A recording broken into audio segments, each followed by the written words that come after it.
So here's how I make stickers. I use online labels, which is the OL177WI. Those are weatherproof gloss inkjet 8.5 by 11. I also use a Avery self adhesive laminating sheets, and I put those on myself. And I print all my stickers out on a Canon Pro 10 printer. You can also use Canon 100 or Epson printers. You can also use this paper on its own, and I don't think you need to laminate. It's pretty durable paper. And if you don't laminate, it's actually a little thinner, so it's easier to cut through your Cricut, or if you're cutting them by hand with an X-Acto or scissors, I would suggest investing in Cricut.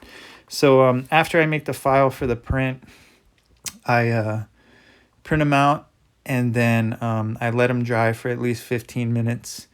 And the Canon Pro 10 is great because it's a pigment-based ink.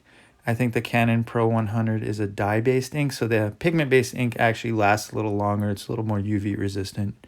So here I am putting the self-adhesive Avery sheets down, and I usually tape them down because I use a squeegee, like a Speedball silkscreen squeegee, to apply the lamination sheet. And if you don't tape it down, it's really hard to hold this thing down without it moving. So I make sure I add a couple pieces of tape to really hold it and wrap it around the edge of the table.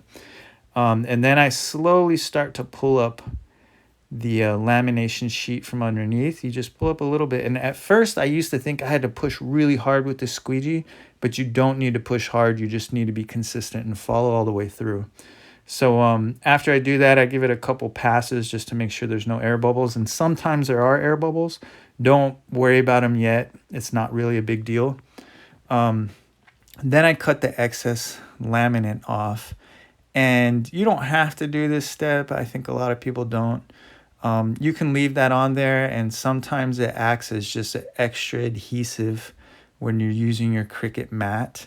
So you're adhering kind of along the edges. So it's really up to you. I just do it because I don't know, I'm a little OCD sometimes. It's a little cleaner, and it just seems to work out better for me. So once I have that cut, I take that and I put it on my Cricut mat. Take the tape off. I usually reuse the tape because I'm frugal that way.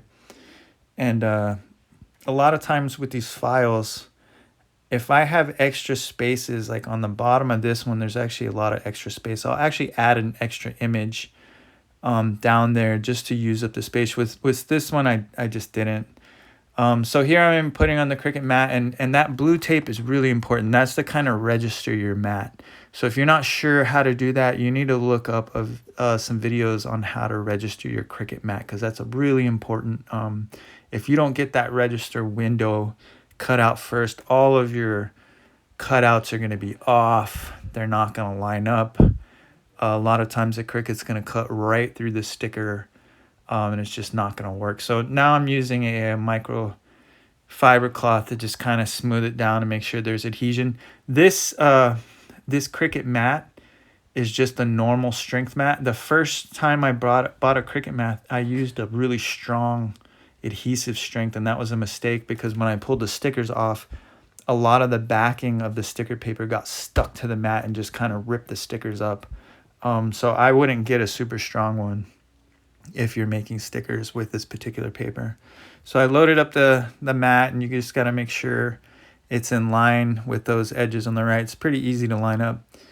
Then you got to be kind of patient with your Cricut. Once you hit the button, just let it do its thing. So it's going to prompt you through the software, tell you what to do. Just follow the software. And I think with this particular cut, there was actually some mistakes that happened. So it's going to cut some registration marks first in the corner, and you need to add those to your file. So look that up. I didn't put it in here. I'm just trying to show you a quick video of how I did. And now I always watch the first one like a hawk. I want to make sure this first one is being cut out correctly. And if it's not, and at any moment you see that there's a mistake happening here, and you can see it's kind of jumping around from one sticker to the next, so there's actually something wrong. There's some cuts being made that don't need to be made. And as soon as you see something going wrong with this, you need to press pause on your Cricut And that way you can at least save some of the stickers and cut them out by hand. But you can see the cut line right here is way off. And so something happened to either my file, either I moved the image over more than I should have, or I used the wrong image and sent that to the Cricut and printed out a different file. But you can see how off that cut is. So I paused it and I stopped, and that sticker is just gone. It's not going to work. So I saved the rest though, and I can cut them out by hand. So now I printed a new one. You can see I used that space down there with those skulls. And so now I'm trying again. Sometimes also what might happen if you get a cut that's off is your registration tape might not be correct. So you might not have it registered correctly. So you need to really experiment with that and look that up and figure out why is that not working. So now I'm hovering again. I'm watching like a hawk to make sure it's cutting around. This cut looks very close to the image. So I'm happy with this one. Once I see that that first cut is going well, I will usually go do something else, not worry about it, come check on it every once in a while. And that particular cut happened to work very well. So now it's time to pull the sticker sheet up. Sometimes you'll get the stickers will kind of stick to the paper. Not a big deal.